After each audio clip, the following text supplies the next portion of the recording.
Thank you, everybody, for being here. And I would also like to acknowledge the friends and family and people from the industry, people who are operating their own businesses, entrepreneurs, chefs from the industry, Skills Council head, people from GD Goenka, and like Cordon Bleu for being here. Thank you very much.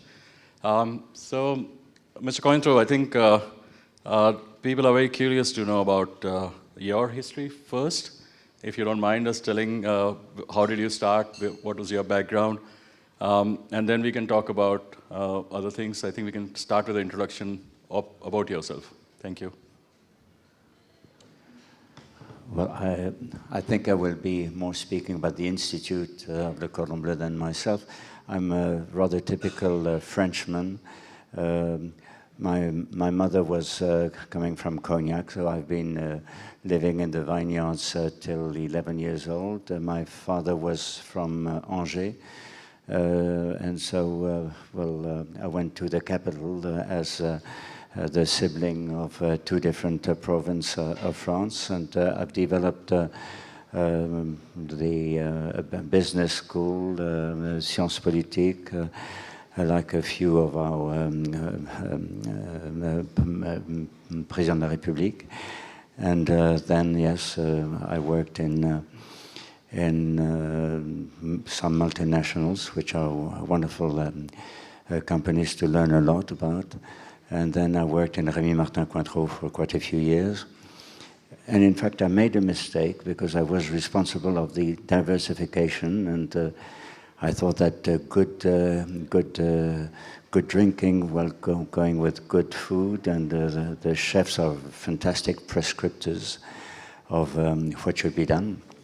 And in fact, the family thought that drinks should be drank. And sorry, I'm French, so my English is so-so. But so I began. I had to take it over, and I've been president since then, and it has been developed, yes, a little bit since then. But I want to say, perhaps, in correction of what has been said, in fact, the school is a long story. It's 1895. It's the oldest culinary school in Paris, and so I just accelerated a few things, but everything which has been developed is really on the ground of a fantastic history. And maybe just in a few words, in 1895, it was the beginning of the free education in France, but on the hospitality side, it was really for only men. Let's face it, the hospitality was really, I would say, a little bit even more macho than it is today. So no room for women. And so, in fact, the Cordon Bleu is the first school which was created by women with the support of very, very professional chefs who themselves thought that it was wrong, that there was nothing, though, let's face it, even today, the Étoile Michelin are very often having grandmothers which were fantastic chefs. So, in fact, so this first woman created a school for women. Again, the president of the Association des Chefs de France was, the chef de Rissen was a #1 teacher over there. So it became something that people was not expecting. It was for women and for foreigners. So our first Russian, so opened in 95, in 97 our first Russian, and our first Japanese in 1905. At the moment, Paris was very cultural capital. So Fujita, it's the moment where very, very many Japanese came in France. And so we have become very, very early. It was not just a few foreigners. There is the 15th of May 1927, an article of the Daily Mail in London saying, "What is le Cordon Bleu?" And it says that you can easily find 7 different nationalities in 1927 in Paris in the Cordon Bleu.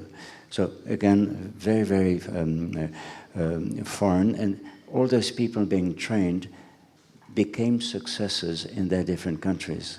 And that's how began the reputation of something which really was international, and in fact focused on international. So there was a second school which was developed by students in London, so it became Au Petit Cordon Bleu.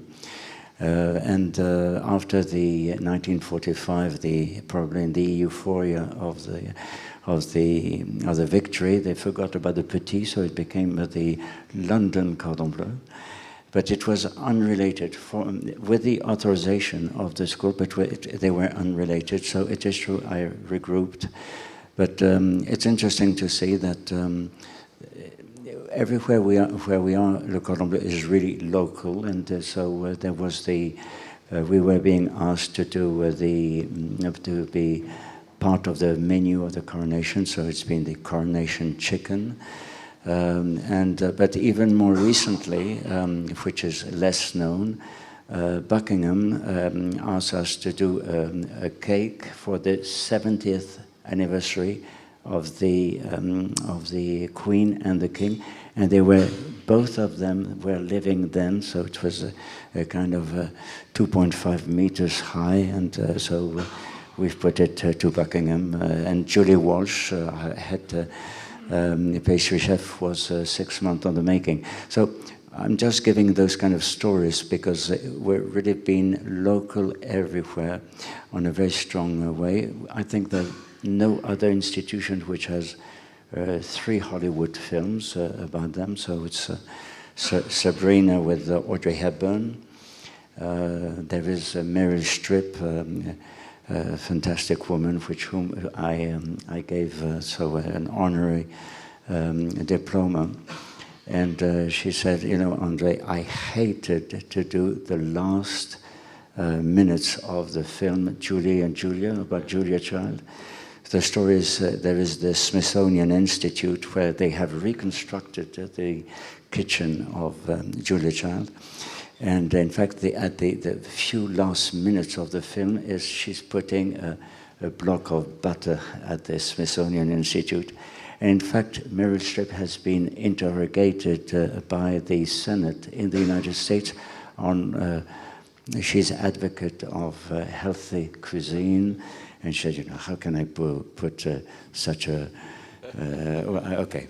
So anyway, so she's fantastic, true. And also we had Ellen Mirren to the 200-foot journey about, well, somebody coming from India, then a refugee in London, going to France, through France, in love with the Provence, and opening a restaurant just in front of a 2-star Michelin. So of course there's a little bit of a love story there, but a lot of food stories also. So three film of Hollywood, but in fact it's much more, and outside all that's kind of a tradition and local presence.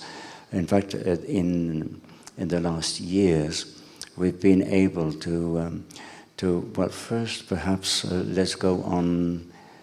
No, in '92, so we were in fact asked by the Australians to be working with the Swiss Hotel Association and the government to open some schools over there in Adelaide. Then we were participating in the Olympics. So this has been for us an opening, and not only on the, I would say, the vocational training side, but also the bachelors and the rest. And so we had quite a few students at the Olympics of 2000 in Australia. And in fact, nearly in parallel under Deng Xiaoping, so in fact China was opening itself, and we were very happy to have, in fact the first, exactly 30 years ago, we received the first chef from China who had the right to be trained outside PRC. So Chef Weng Ping Mao came to Paris, and and well, was already a fantastic chef, let's face it. And so we had a fantastic relation with the Chinese for very, very many years. And we have now a very important institute in Shanghai. And we've been working with the Chinese for a very, very long time. And sometimes on, I would say, cultural matters, for instance, for the people who know what is the Silk Road, also the One Belt, One Road. In fact, there are several roads for the silk, but one of them ends in France. And in fact, for the Chinese, the French embassy is a very important one because it was the first Chinese embassy open in the Western world.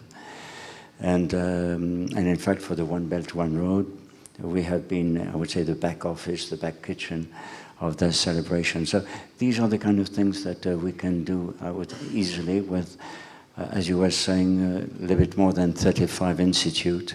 So a rather large network. And the network, we're speaking often about Asia. And so we had a long-standing, for instance, in Japan, there is a family who also has a school, the Egami family. They have 3 generations of Cordon Bleu diplomas, which shows the long standing. So a bit like the same thing with Korea, well, with very, very many countries. But it's also true for the United States, also true for Latin America. And in fact, the School of Le Cordon Bleu was founded by a journalist who was a kind of a very soft feminist, but she made her point. And in fact, in this magazine, so it's about fantastic history of the food evolution since 1895 till 75, I would say. In fact, was translated in one other language than French, but it's not British, it's Spanish, and it was in Argentina. So we're very strong on kind of recognition in the Latin America. So maybe I've expanded too much on this kind of history of where we have been, but it is true that we have now been able to develop very strongly in very, very many countries, and we've been expanding sometimes. Why only 27 countries and 35 institutes, a bit more? Sometimes we have very, very many institutes in certain countries, like in Mexico or like Australia. Last night I was in Melbourne, so we have 4 institutes in Australia. Yeah. Oh, thank you. That's a lot of information, and I think a lot of my questions have already been answered, so I don't know what to ask you next. But maybe I'll start with a simple question. Why Le Cordon Bleu? What does a bleu signify here? Oh, it's very simple. In fact, we all have heard about, well, very many of us know what is the Legion of Honor, which has got a little red, well, it's here, by the way, but a little red color. In fact, in France, under the kings, there were 2 orders. One was the Red Order, the other was the Blue Order. The Blue Order was more civil families, certain aristocratic families, successors, and the Red one was absolutely the military order. And in fact, Napoleon Bonaparte kept only one, which was the military order. That's why there are only 1 Legion of Honor. So in fact, the Cordon Bleu was a sign of excellence, and for 400, 500 years. And in fact, the Cordon Bleu was known by their banquets and quite a few things. Also, there was a school from Madame de Maintenon, the wife of King, well, the last wife of King Louis XIV, and in fact, they were also teaching good gourmet food at the Queen's School for Women. And so, yes, both have been the origin of this Cordon Bleu. So you are being received at the Cordon Bleu meant you are very well received for the food and banqueting. That's a great story. Thank you. I also noticed that in 2008, you got the Légion d'honneur from Alliance Francaise for unique education concept and pedagogy. So what is your relationship with Alliance Francaise?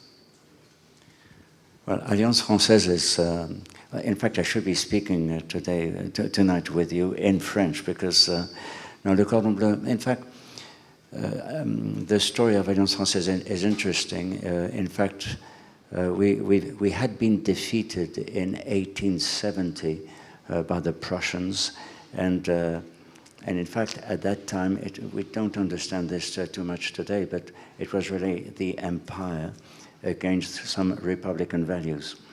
And around the world, very many Francophiles created, I would say, cultural centers celebrating French language, the literature, but the values, liberté, égalité, fraternité, dignité de chaque personne. So in fact, today it's 800, it's a fantastic network of 834 schools. It's about 480,000 students, so it's massive. And it's about 4,500,000 attendees of those kind of French cultural and around the world. And it's, because it's 1870, it became from the bottom to top. All those Alliances Françaises, except in China, are monitored by boards which are private, which are local, which are benevolent. So it's not ruled by a Ministry of Culture in France or Ministry of Foreign Affairs in France. It's really everywhere it is local first. Anyway, so in fact, we were very often doing the same thing together. So in fact, 30 years ago, the Cordon Bleu was asked to be coming to the board of this kind of parapublic entity. And in fact, it's very bizarre, but it has never stopped. So I have been on the board of the Alliance Française for 30 years, and that's why here it came, yes. Yeah. See, one of the best part of LCB is obviously the people. How do you hire the right talent? What strategies do you apply? What do you look for in a person? I'm also speaking to you as an entrepreneur. You have presence internationally, and in this room there are a lot of entrepreneurs or budding entrepreneurs. I think they will benefit from your response about this question. I'll give then perhaps two examples on what we're looking for, perhaps on the chef side, and then. But speaking about the students, in fact, we have an agreement in Rio with the government, and in fact, yes, it is true that I need. So I also want to add that when André took over the reins of Le Cordon Bleu in 1984, at that time there was just one LCB, and correct me if I'm wrong, and then now it is 35, and so that's a true entrepreneur from 1 to 35 in less than 30 years, so those are fantastic numbers. Yes, but it took 40 years. So. It took 40 years, sorry. So, you're going slow. But I'm coming to what is really interesting how do we really select the people? And I'll give you one example because it's not words. So Rio, here comes an agreement with the government, and we have, in fact, we have agreed to have 20% of our students which are free. So it's completely free for them. And here comes every quarter 2,000 applicants which are coming. So how do you select between 2,000 applicants?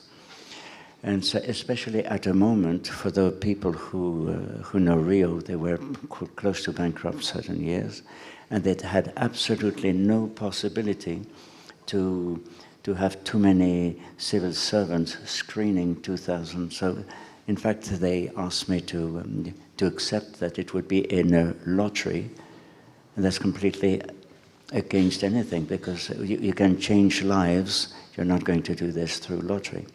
So anyway, so what we did was, out of the 2,000, 1,000, it's lottery, and then on the 1,000 we screen. And so here comes to how do we screen them, and especially with people who are not always having all their bachelors and diplomas. In fact, it's a very simple way. Everybody has a smartphone. Even the poorest has a smartphone. So we are asking every quarter to give us in 3 minutes why you would like to attend Le Cordon Bleu, why you would like to do food and beverage, why? And then you see one thing, which is, are they passionate or not? And if they are passionate, if you have a good training and learning system, you'll be able to do a fantastic guy, and not only a job, but very successful people. And that's what we do.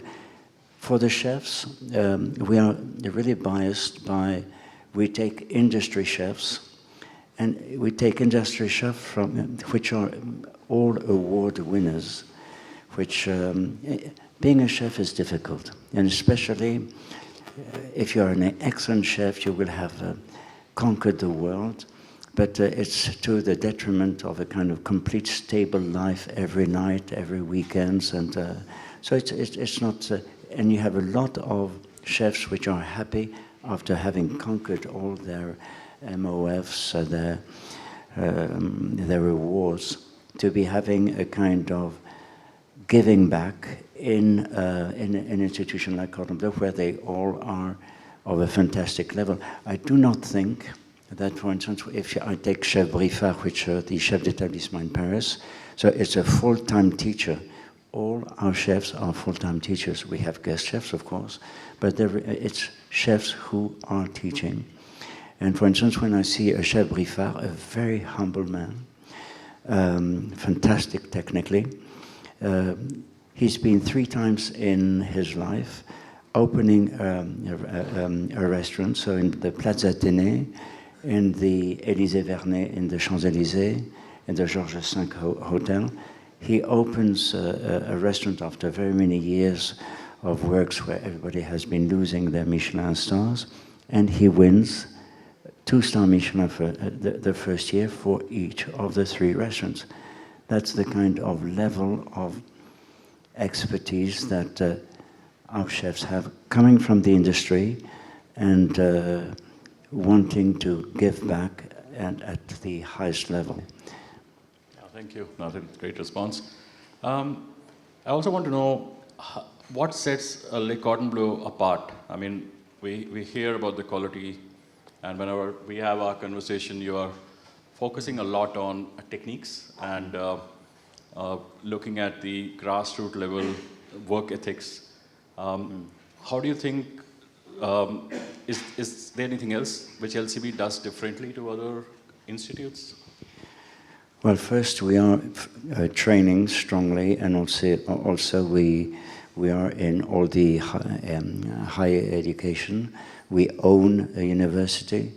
So I think we have a kind of seamless way, which is difficult. Vocational minds and high ed are completely different.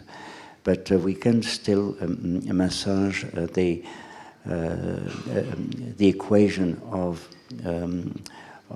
academics on a kind of nice way, because we are accredited on about 15 countries. So when you have been accredited by the authorities quite a few times, so which is very rare. Generally, you are accredited in one country. In fact, all our schools are sister companies, so that it's not one on the other. And in fact, continuing a little bit what I was saying on the chefs, Now, I've been speaking about France, chef, techniques, meilleur ouvrier de France, and Michelin stars. If you go to London, our head chef is Émile Minève. For instance, he is the one who's been opening the Shangri-La of Singapore, with not only opening, but he's been managing the Shangri-La and their restaurant for more than 5 years. So, in fact, the flavor of London as capital of the food in the world is completely different than France. France, you will have a certain style. London will have another style. We're in Madrid, a fantastic school in Madrid, probably one of the best managed.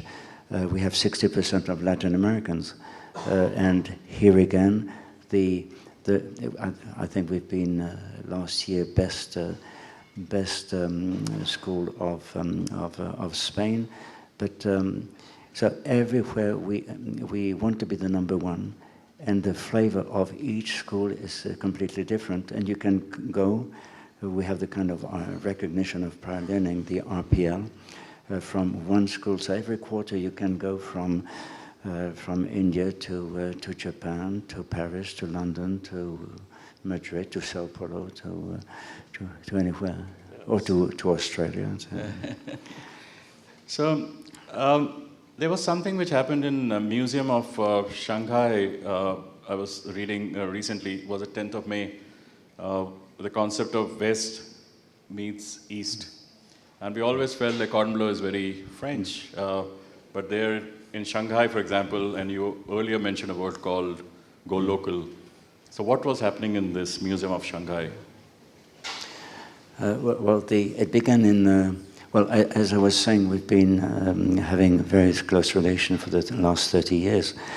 And in fact, it began just before COVID, on the 17th of December, 19. We did the dinner, and I don't know if there are French here, but there was the event of the exposition, an event of the l'École des Beaux-Arts de Paris. Fantastic drawing, fantastic paintings. Where in fact the students for 200 years have learned how to paint and how to design. So it was presented to the Chinese, and we did the dinner, and I think it's the first dinner ever in the Museum of Shanghai. Fantastic bronze, by the way. And so it was completely Chinese, and in fact, the appearance was completely Chinese, but it was completely French. Four chefs, meilleur ouvrier de France award winners, a heritage chef a master chef of China. And in fact, the Chinese asked us to do it again, but the problem is there was COVID. So in fact, the 10th of May, we did it again in Shanghai, in the grand halls. And for the petite histoire, as we say, in fact, the grand halls has not been inaugurated yet. So it was a private dinner, so completely Chinese in appearance, with the 12 councils. It's private dinner, and celebrating, yes, really this kind of both ways. It's not only one way. It's really, yes, West discovering better East, which is worthwhile. That's fantastic. I also see that we have started doing a lot of programs on plant-based food, which is taking quite a lot of good quality products which are being created by chefs, and especially in UK, London. How do you think it's going to last for some more time, or is the interest level?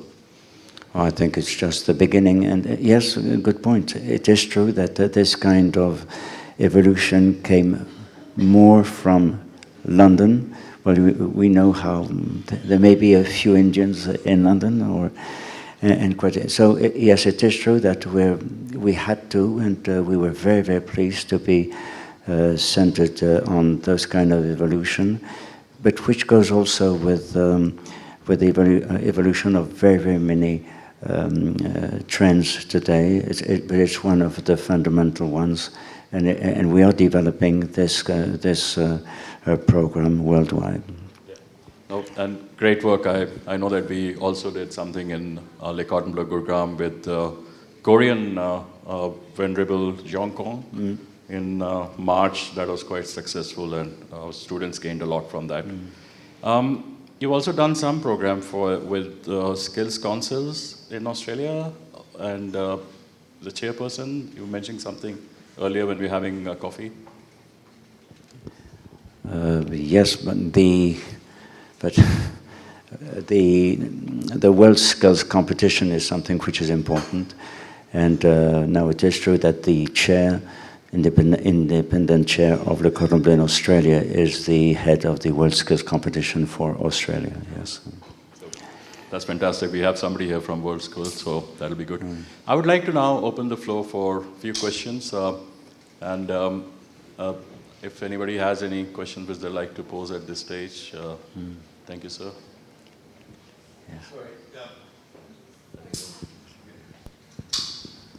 Andre, thank you very much for telling us about your life in the school. You've referenced a couple of times this evening L'Étoile Michelin. How relevant do you think it is today? I mean, as a school, do you see this as something you'd love your students to gain? Is it really considered very relevant today compared to maybe when you started 40 years ago? Well, it is true that it has been for very, very many years the only one. Then there has been quite a few which have been burgeoning. Some even awards are trying to amalgamate a kind of equation of others.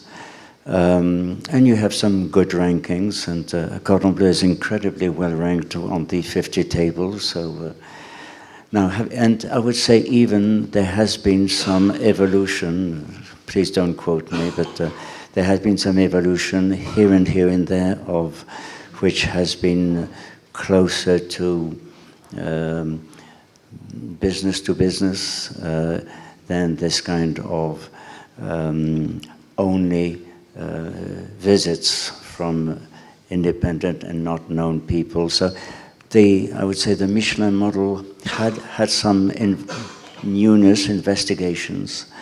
So when you try something new, sometimes there are some problems, and it is true that in certain region of the world there has been some question marks.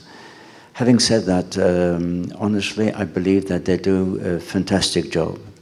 Their criteria is second to none. It is true that we present them to our students. I think it's good to know what can be, and there can be very many different assessments, but let's face it, it's still the reference.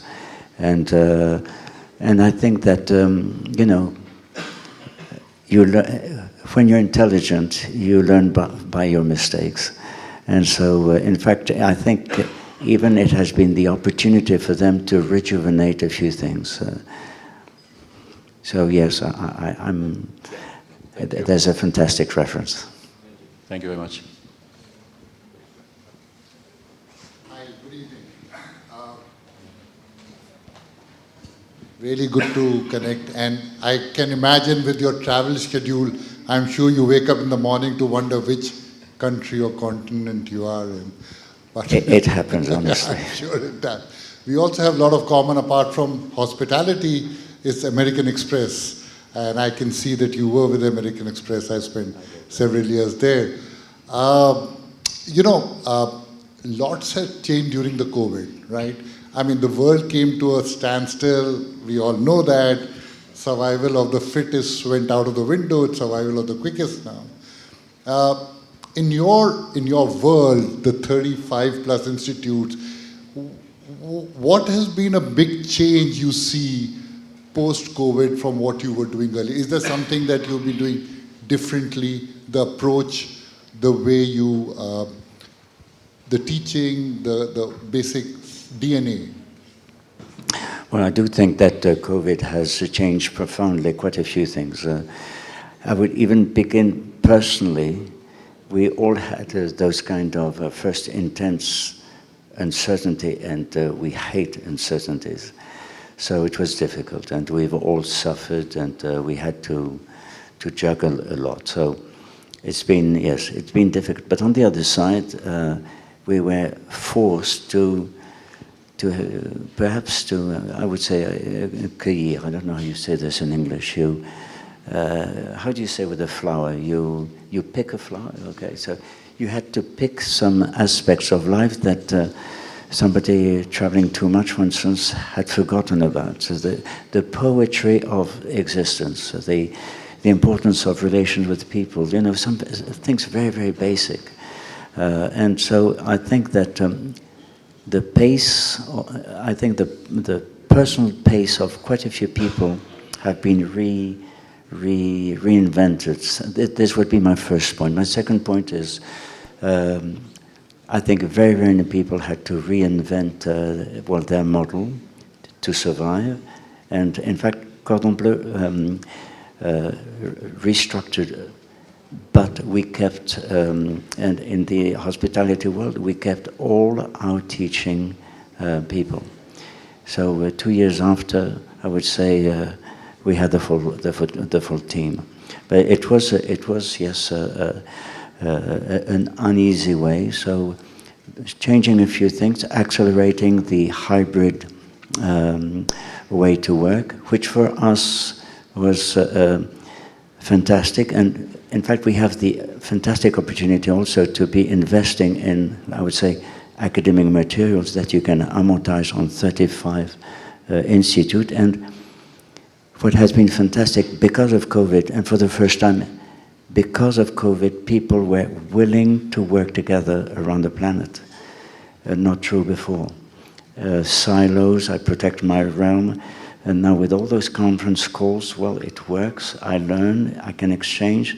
I think it's been a kind of globalization. We speak today about regionalization and not globalization. I think COVID has been an accelerator of techniques, conference calls, efficiency in work, and I think, again, remote, which gives a little bit breathing space, and we're probably, even for the good ones, which are, I would say, the majority of the people, I think it's a fantastic accelerator of working remote, which I think is efficient when you are more on the jobs which can allow it. So no, I think COVID, in fact, has had, despite the suffering, fantastic consequences and positive consequences. But I'm an optimistic guy, so I would always tend to see the optimistic side. Absolutely, thank you. Yes, Chirag.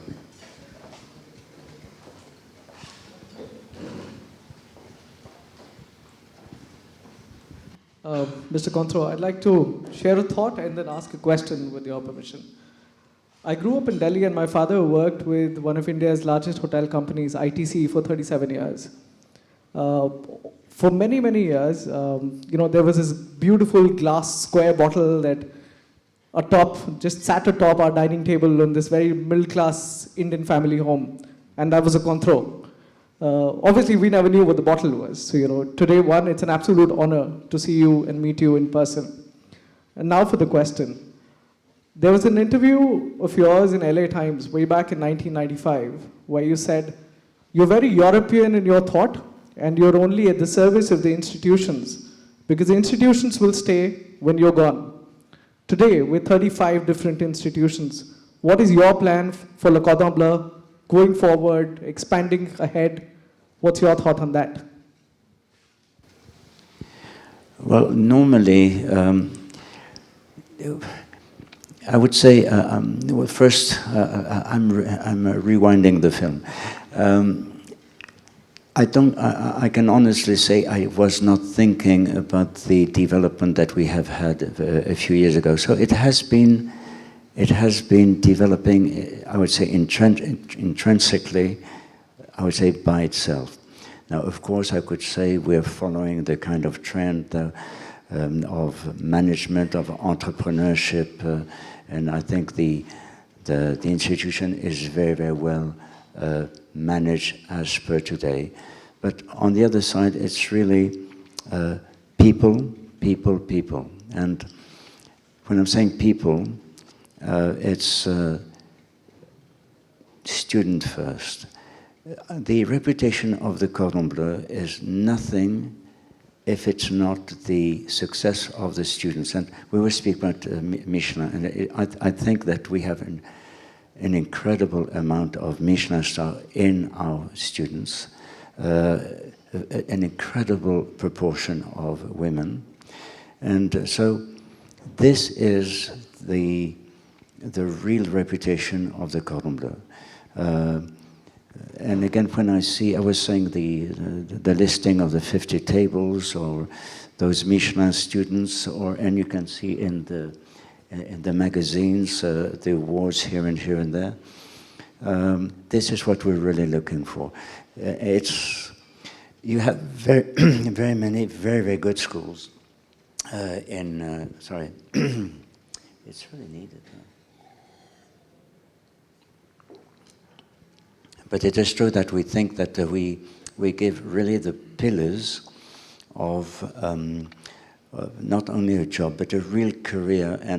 And you can see after 5-10 years, learning by doing, yes.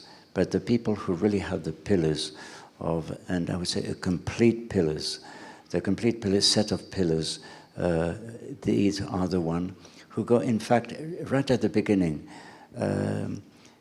they're more successful than just their peers.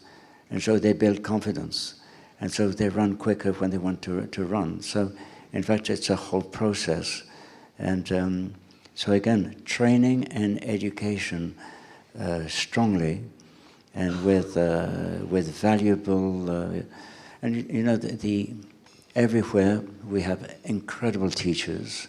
I was saying full times, they've proven themselves. Academic materials, as I said, we can put enormous amounts of $1 million behind, and that we can share. I don't think very many people can do this.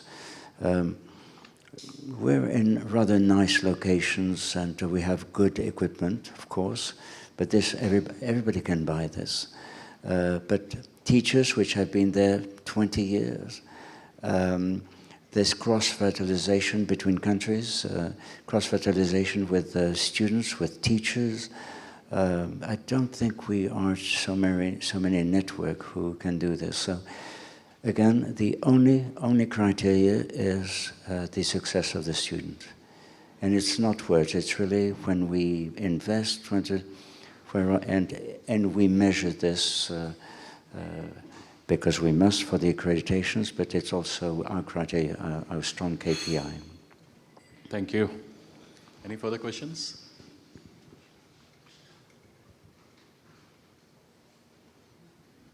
Mm-hmm. I would just like to say that, thank you so much.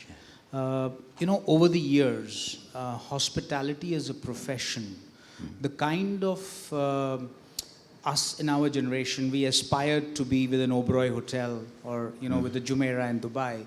But have you seen a change, a paradigm shift in the generation of the millennials and the Gen Zs and their aspiration towards moving into hospitality, vis-a-vis what it was a few years back? And how do you inspire them, or how do you actually deal with it?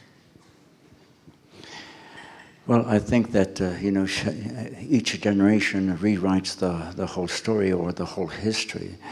And again, let's rewind the film on, and perhaps on the chef world, you really had this kind of generation of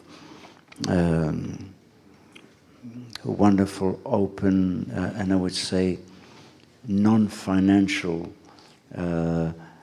world of, I would speak, of chefs, and in hospitality really opening. Then, in fact, the wave of the, I'm sorry, financiarization, you understand the concept? Yes, absolutely, yes. Yes, which has been taking over the world.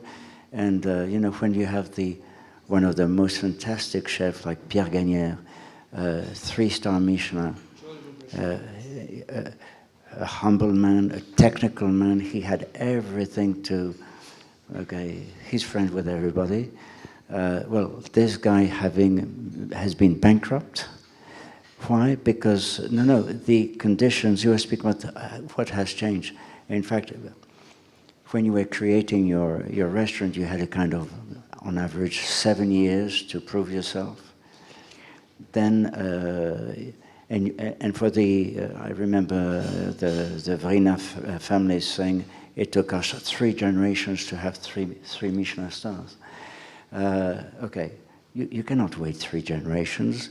You have to undebt yourself, to be on the spot. So, in fact, you accelerate the process. You're under debt, and in fact, it's also much more complex. Before, you were a technical guy in the kitchen. Then you were an artist. Then, you tried to receive well the people in a nice ambiance. But this is not enough today. You have to be a chef d'entreprise, an entrepreneur, and a fabulous one, because you have to accelerate the traffic, so you have to be very good with the media, you better understand the finance. In fact, you're still a chef leading on a kind of coup de feu, your brigade, like a military, so you have to be very nice with the media, and you have to be, leading. So you're coming from a kind of technical art and have the profiles changed? Of course they have. Now, it is true that I'm admirative on the chefs which are so successful. They are fantastic. So their life is also fantastic, but it's a very, very complete. You have very few professions where you have to monitor, to master all those different components. They are good. Now, you're speaking about the new generation. I would say I really believe that, like all the generation, and it's not politically correct what I'm going to say, but I really believe, yes, the previous generation, I'm an old man, by the way, so the previous generations were better trained and educated than today. But it also goes with the motivation of the young. Are they ready to put so much that their predecessors were doing? Possibly not. Now, having said that, you still have an incredible proportion. Would it be 10, 15, 20%? They will be the leaders of tomorrow. You will always have this kind of passionate, here again, passionate guys who will be successful, passionate women who will be successful. And is it of concern? No, not too much. Thank you very much. Thank you. Any further questions? Chef Gautak? Hi, good evening. Chef Sanjeev this side. I just wanted to correlate the previous conversation about the demand of being a chef as well as the commercial part. What exactly I am doing right now is the same what is demanding being a professional chef as well as on the commercial part. Technology has chipped in the culinary also. So my question is that when technology enters, but the skill cannot enter in the technology, what is your idea about that? A chef being a chef, I'm working, my colleague, Chef Benoit, who is from France, he said, when we work in France, we are chefs. We don't know about the P&L or financial thoughts except food cost. But today's demand is, you have to be artistic, skilled, commercialized. You have to align with architecture to design kitchen being a chef. And finally, post P&L, which is profit and loss, a chef should know. This is very interesting, which I am going through right now when we talk out. I am actually taking care of base kitchen for Devyani International, 1400 plus stores. So food is there, but end of the day, the P&L, profit and loss, is very important. Mm-hmm. And even if you design different kind of concepts, menus, now the volume has come where technology and science is entering. What is your thought about the skill and the technology and the science? Well, that's a very, very broad question, but it's a fantastic question. A little bit about the philosophy of Le Cordon Bleu on this kind of new technology. I think very many of you will know Ferrand Adria, El Bouli, and the rest. Cordon Bleu was invited Ferrand Adria and his brother, the real researcher and the pastry guy, in Australia in 1998. So we were close to it. In fact, we created with Hervé Tis, and even Ferrand Adria would say, the guy who has been my inspirer is Hervé Tis. He's a researcher at the Ministry of Agriculture in France. And in fact, we have created, just after the creation of the Fondation des Alliances Françaises, we've created Sciences et Culture Alimentaire for the Académie des Sciences in France. And I think I can say it is the only food-related foundation there is in the Académie des Sciences, and l'Académie des Sciences is a few hundred years old, La Mazarine. What I want to say is Cordon Bleu wants to be close to all this kind of cutting-edge technology, though chemistry is not the artistic side of, we were speaking about the Michelin chef, but we still have to fully understand, and also the new equipment. Now, when I see you have equipment with nitrogen, and it's just beginning, so of course we are bound to do this. And when I see, for instance, Gagnère, 3-star Michelin, does every week a recipe with Hervé Tis, the father of the gastronomy, the molecular gastronomy. So you can be completely, I would say, being very careful about all the artistry of chef, and be completely understanding what are the moves. But this is the tip of the iceberg. When you speak about, you didn't speak about artificial intelligence, robots. No, but this will change fantastically. ChatGPT, which is, please, these are my ingredients. What can I do for dinner tonight? You would be amazed by, it's very good. It's already very good. So in fact, your question is fantastic, and absolutely, we have to be in it. And for me, it's no more, when I speak with universities, it's about plagiarism, and they're very concerned about this. Well, we're not, because recipes are not, you cannot patent or you cannot register. So it's an open field where everybody helps everybody. But this will change on a very, very, very strong way. And I can say we're working on it. Fantastic. I think we were ready to take one last question, and I would really like some young generation to ask something, any of the students. Yeah, sure. Shika.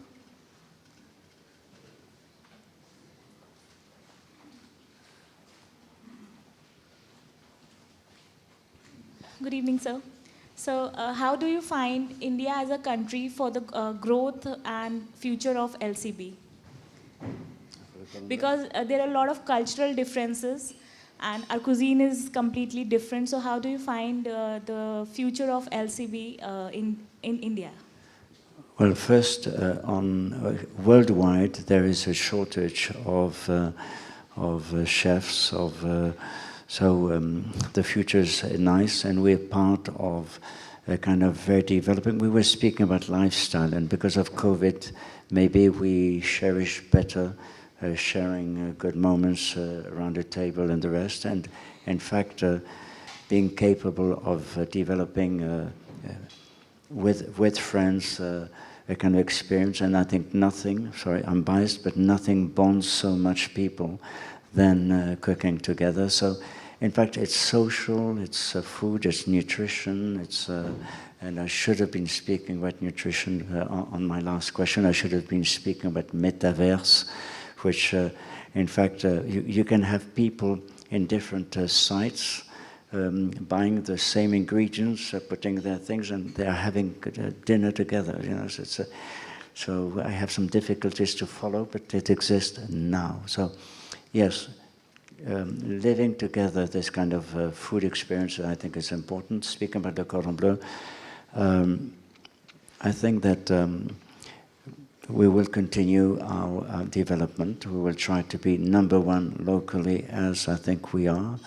In fact, we are accelerating our development.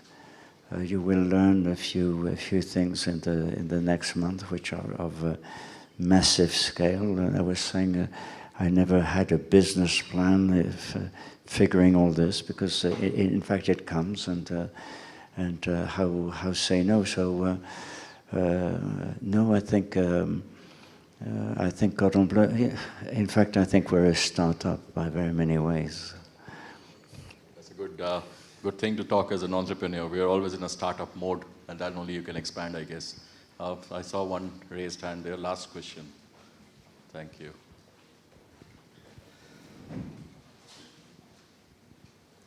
Good evening, sir. First of all, I would like Bonsoir. to thank you for being here, and it's a pleasure to have you here. So, I had 2 questions. First of all, I wanted to know that what are your thoughts about a student exchange program as to getting more exposure for us? And also, the second question is that I wanted to know your thoughts on local and tribal cuisines from all around the world. Do you feel that they should be given importance and inculcated into the curriculum? I'm not sure to have understand the first question was. So first question is about exchange. How do you think exchange of students going overseas, does it benefit the cultures? Does it benefit? Localization? Second one is about tribal cuisine or cuisines, local cuisines, and how those cuisines need to be part of the curriculum in each of the LCBs. Okay. Well, perhaps on the second point first, we always are local first. It has to be also because of the success of the student. The student will cater for local, with local ingredients, with the pricing will be local, etc., etc. But you can always have a kind of, I would say, local roots, but still having, and I'll be biased, for instance, French techniques. I'm speaking about French techniques because, in fact, it's true that French have helped so much to codify cuisine. So, in fact, it's like if we have tried to codify the chemistry of cuisine, and this can be put at the service of the foods of the world.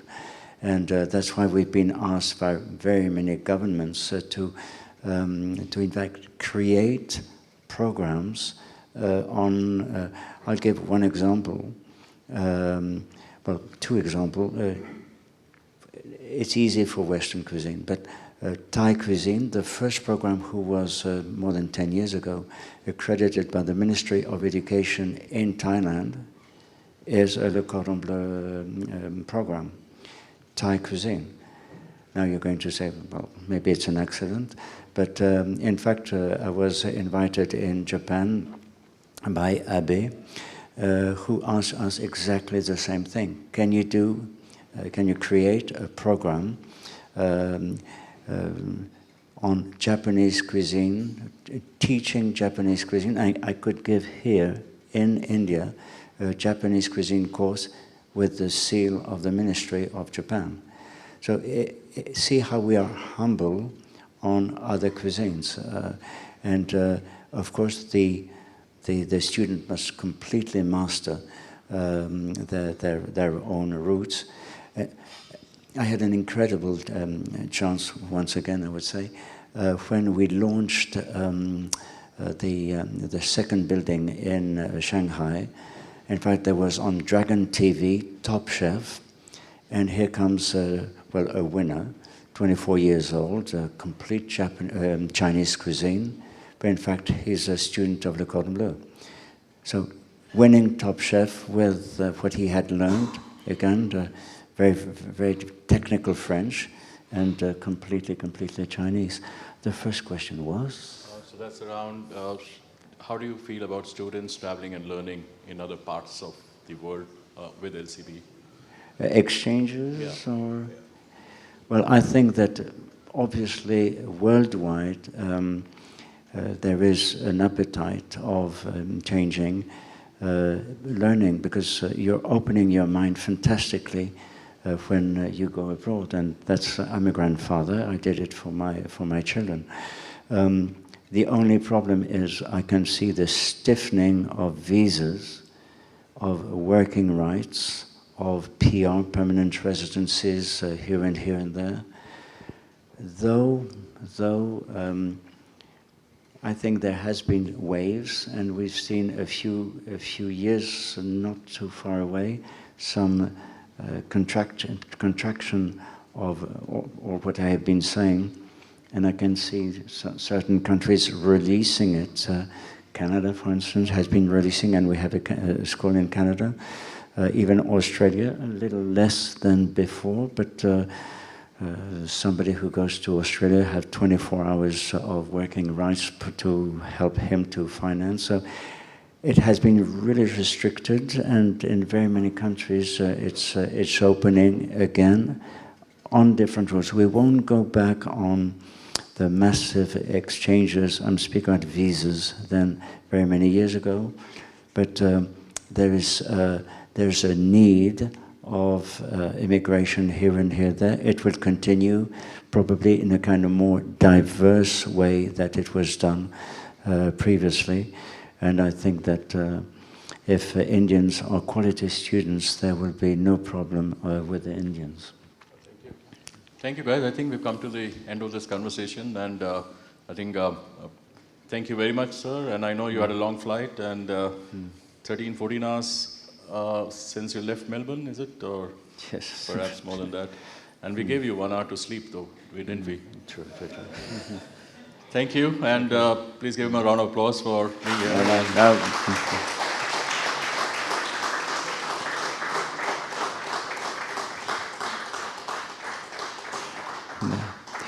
In fact, I would like just to add one thing. It's as you've heard, I was giving just a few examples of many countries.